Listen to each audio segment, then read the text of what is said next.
शुरू हुए, कैसे अपने जीवन की यात्रा की। तो उस यात्रा से मुझे एक चीज समझ में आई, जिस इंसान ने अपने जीवन को गहरे अनुभव से सींचा हो और हर अनुभव को अपने जीवन पे अप्लाई किया हो और आगे का रास्ता बनाया हो, ऐसे इंसान का जीवन सफल है। दोबारा बोल रहा हूं, ध्यान से सुनना। जितने युवा हैं, जितने हमारे बड़े बुजुर्ग हैं, जितनी माताएं बहनें, मेरी आवाज आ रही है पीछे तक? मैं दिख रहा हूं ना? कुछ तो दिख रहा है, बस फिर चिंता नहीं। जिस इंसान ने अपने जीवन के अनुभवों को याद रखा, हर अनुभव को आगे के लिए पदचिन्ह बनाया, आगे के लिए माइलस्टोन बनाते चला गया, वो इंसान उन अनुभवों से एक दिन एंटरप्रेन्योरशिप क्रिएट करता है, एक दिन बड़ा व्यापार खड़ा करता है और एक दिन लोगों के लिए बहुत बड़ी प्रेरणा का माध्यम बनता है। अनुभव बहुत जरूरी है भाई, अनुभव सबसे बड़ी ताकत है। हमें बचपन में स्कॉलास्टिक एजुकेशन मिली, थोड़ी आवाज कम करना भैया। हमें बचपन में जो शिक्षा मिली वो थी स्कूल वाली शिक्षा, स्कॉलास्टिक एजुकेशन। फिर थोड़े और बड़े होते हैं तो किसी को मिलती है प्रोफेशनल एजुकेशन और प्रोफेशनल लर्निंग्स। फिर थोड़ा और जीवन में किसी विशेष जगह पे ताकत लगते हैं तो फिर फाइनेंशियल लर्निंग्स। लेकिन इन सारी लर्निंग से ऊपर एक लर्निंग है जिसका नाम है एक्सपीरियंस लर्निंग, जो अनुभव से आती है। और अनुभव ऐसा ही है, एक बार एक बहुत पढ़ा लिखा आदमी नदी पार करने के लिए नाव में बैठा था। तो नाविक जो था वो बेचारा साधारण देसी आदमी था, हालात फटे पुराने थे और ये पढ़ा लिखा था। तो इसने देखा थोड़ा इससे पूछ लेते, इसके ज्ञान को चेक कर लेते। तो इसने पूछा, अरे भाई कभी ताजमहल देखा है कि नहीं? भाई साहब मैंने नहीं देखा। अरे तेरी चाराने जिंदगी खराब। थोड़ी और नाव आगे गई, अरे तूने कभी कुतुब मीनार देखा है? भाई साहब मैंने नहीं देखा। तेरी 8 आने जिंदगी खराब। थोड़ा और आगे गए, अरे लाल किला तो देखा होगा? वो भी नहीं देखा भाई साहब। तेरी 12 आने जिंदगी खराब। नदी थोड़ी और तेज बहने लगी, थोड़ा हिलाव आने लगा, तूफान आने लगा। अब की बार नाव हिलने लगी, डुलने लगी। तो अब की बार इस फटे वाले ने पूछा, अरे भाई साहब तैरना आता है कि नहीं आता? तो तेरी 16 आने खराब।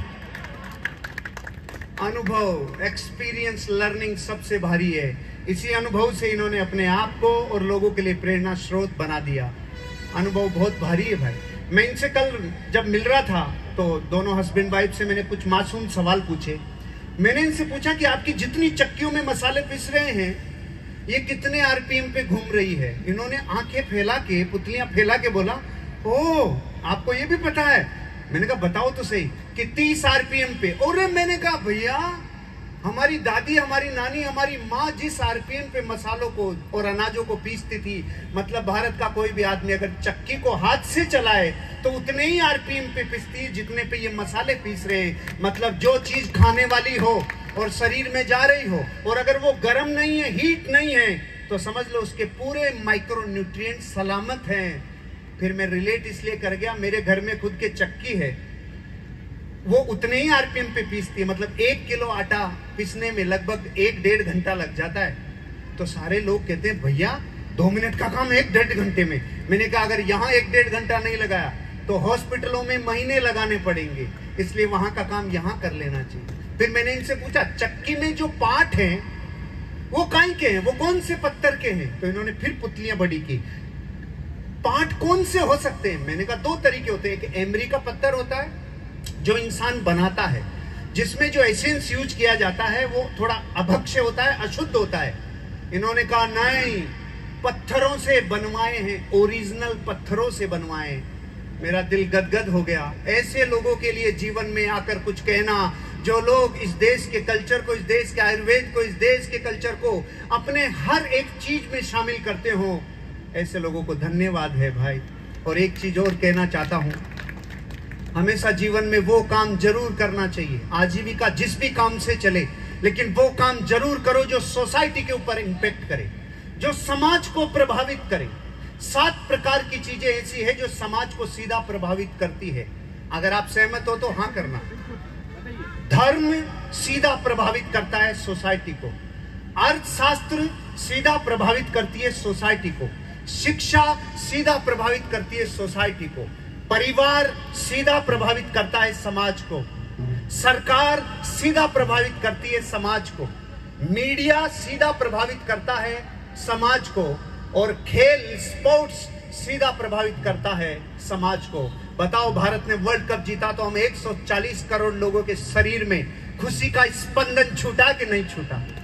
मतलब समाज को बहुत गहरे तरीके से प्रभावित करते हैं ये 7 चीजें: धर्म, अर्थशास्त्र, शिक्षा, परिवार, सरकार, मीडिया और खेल।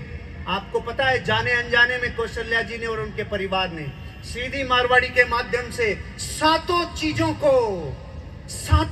को अप्लाई किया है भाई। अपने धर्म को, अपने कल्चर को, अपने जीवन के संस्कारों को जीवित रखा। इतनी ऊंचाइयों पे जाने के बाद भी इस राजस्थान के कल्चर को पूरे हिंदुस्तान में पहुंचाया। वो बोरला देख के, ये देख के मेरा आत्मा दिल से खुशी हुई कि मैं इनके लिए आ रहा हूं जोधपुर। सच में अपने कल्चर को, उस कल्चर को जीवित रखा अपने व्यापार में भी और अपने जीवन के उठाव में भी। उस अर्थशास्त्र को भी जीवित रखा। इस देश की करोड़ों महिलाओं को जब पूछते हैं कि भाई क्या करते हो, कि साहब क्या करें, डिब्बा बनाने में जीवन जा रहा है। लेकिन कुछ महिलाएं ऐसी है जो अपना कर्तव्य भी निभाया, ग्रस्त धर्म भी निभाया और व्यापार धर्म भी निभाया। देश को मजबूत करने के लिए भारत के लोगों को प्रकृति से जुड़े हुए चीजें पहुंचाना शुरू किया और अर्थशास्त्र को भी जीवित रखा, शिक्षा को भी जीवित रखा। मैं इनका कल परसों एक वीडियो देख रहा था जहां ये समाज में जाते हैं और कहते हैं कि हमें अपनी बेटियों को पढ़ाना चाहिए, शिक्षा का प्रसार करना चाहिए, फिर ये ऑटोमेटिकली अपने जीवन में ग्रो कर जाएंगी। शिक्षा को भी जीवित रखा, अर्थशास्त्र को, धर्म को जीवित रखा, परिवार को जीवित रखा। अभी दोनों बेटियों से मिला, परिवार से मिला। इनके वीडियो में देखा दादेर सासू भी हैं अभी तक। अरे भगवान, जिनके ऊपर पूरी 4 पीढ़ियों का कनेक्शन, बॉन्डिंग और संबंधों को जो जीवित रख सके, ऐसे लोगों को हमें आशीर्वाद देना चाहिए कि नहीं देना चाहिए? आवाज में दम नहीं है, देना चाहिए कि नहीं? परिवार जीवित रखा, उसमें बॉन्डिंग जीवित रखी। और सरकार मतलब क्या? जहां भी इंसान सीख कर लीडरशिप करे, जहां समाज को सर्व करे, जहां लोगों की लाइफ में वैल्यू ऐड करे, सरकार उसे ही कहते हैं। हम समझते हैं सरकार मतलब सफेद कुर्ता पजामा। अरे भैया, सरकार मतलब हर वो आदमी जो समाज को उठाने में मदद कर रहा है। इन्होंने वो काम भी जीवित रखा। इन्होंने